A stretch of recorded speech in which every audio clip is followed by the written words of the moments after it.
What I'm actually trying to advocate for right now is to get the political parties, because it is the politics that is run, the political parties that are electing the leaders. And I think for too long, we've been talking about business conferences, education conferences, indigenous knowledge conferences, and we've ignored a very critical part. And these are the political parties, because the political parties then elect their leaders into power. And I think we needed a political symposium of the four countries. And if we follow Zambezi River for another 500-600 kilometers down the road, we're in Mozambique and we're in Malawi, so to speak. So basically, we could look at Malawi, Mozambique, Zambia, Zimbabwe, Angola, Botswana, and Namibia, and parts of Congo, actually becoming one big belt that is joined at the center of their conversation is the Great Zambezi River. And if we can get the political parties to have an agenda item in terms of planning and preparing for this quality of conversation, to say, okay, ZANU-PF in Zimbabwe and SWAPO in Namibia, UNDP, while you are doing your political conversations, do you have plans of this nature where we can begin to allow our political powers and leaders to actually invest their efforts and money? I mean, look at this city being built. You will need one currency, because you cannot have that mega city and you still have 5 passports to travel between the countries. You cannot be talking about 5 currencies in that kind of space. You cannot be talking about 5 languages. So sooner or later, we're actually beginning to see such projects become the boiling pot of the very conversation that we are talking about. When you talk about we need a one Africa, here is a practical boiling pot where this project can be tested to say, if we say we put a cosmopolitan city around Kasane, Kazungula, Katima Mlilo space on the Great Zambezi, every country stands to benefit. And the question is now, how do we begin to trade in these kind of spaces? How do we travel between? It's unbelievable that while you are sitting on the Livingstone side, you can actually see people walking across the Zambezi on the Botswana side and on the Namibian side and on the Zimbabwean side.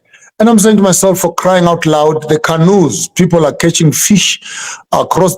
And I felt bad. I think that was on Saturday night when I sat there and I looked, and the hippos and the crocodiles are moving across the river, grazing on that side and coming this side. And I said to myself, actually, animals are freer than I am, because animals can eat grass on this side and eat grass on the other side, and they don't need a passport while they are traveling around. But here I am as a human being. I must go through some immigration and get my thing stamped. The police are running up and down the river to make sure people don't cross the river to go to the other side, and soldiers and guns are, and I'm looking, I'm saying to myself, what? And these are African soldiers, these are black people holding guns at each other to make sure you don't cross the Zambezi and go to the other side and go, and children, parents, families are across the river. You can actually shout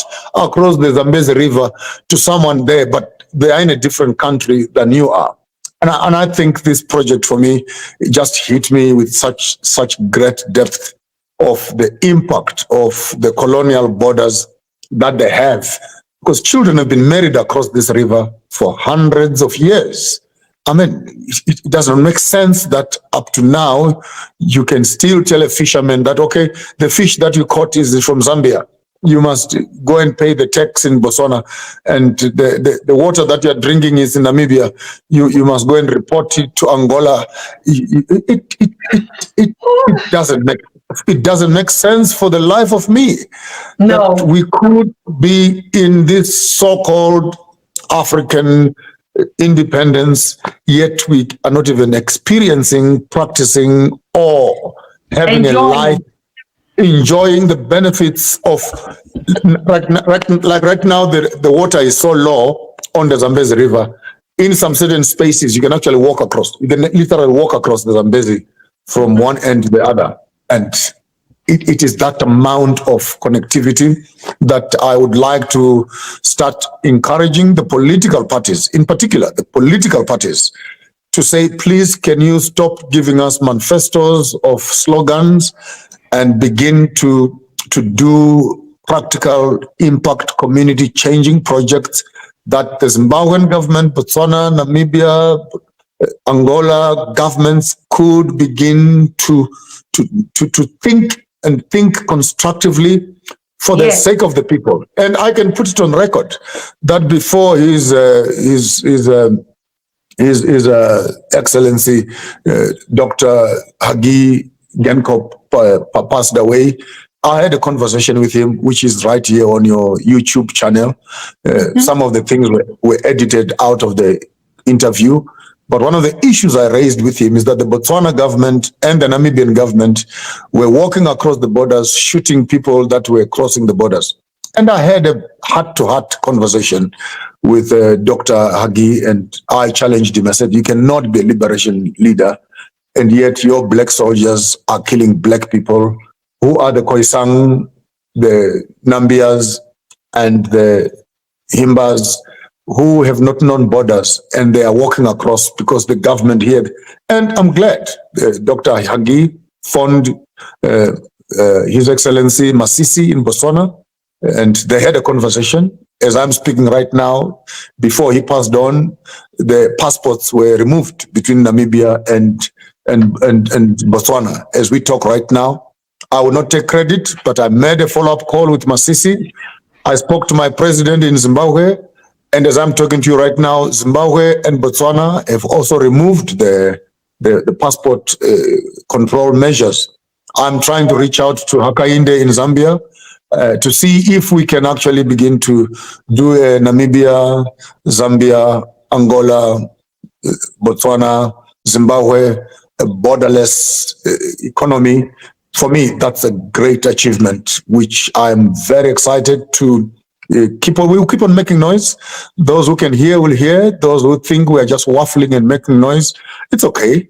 But there are some meaningful movements and changes that are beginning to happen, and political leaders are beginning to take us seriously. And if they can begin to implement some of these conversations we are having, we are very sure that Hakainde in Zambia, he can do better than he is doing right now. I believe that the political conversation in Namibia, I'll be there, I think, in another week or two, and they can do better. My president in Zimbabwe, I'm very confident. He is more than ready to participate. And Masisi is a very level-headed leader. And this is what I've always been saying, that our leaders must start calling meetings that are meaningful. I get fed up of this Africa Unions and China conference, European Union conference, where our leaders just go there to take pictures and look pretty for their offices. But when real issues that we need the people to start discussing, the issues of passports and currency, creating a functional Africa, when we call on those meetings, then every African begin to become very technical, others become very educated to tell you why we must not meet, why must we keep Cameroon as a country, why must Cameroon not remove its borders from Sudan, why must Zambia not remove its borders from Tanzania.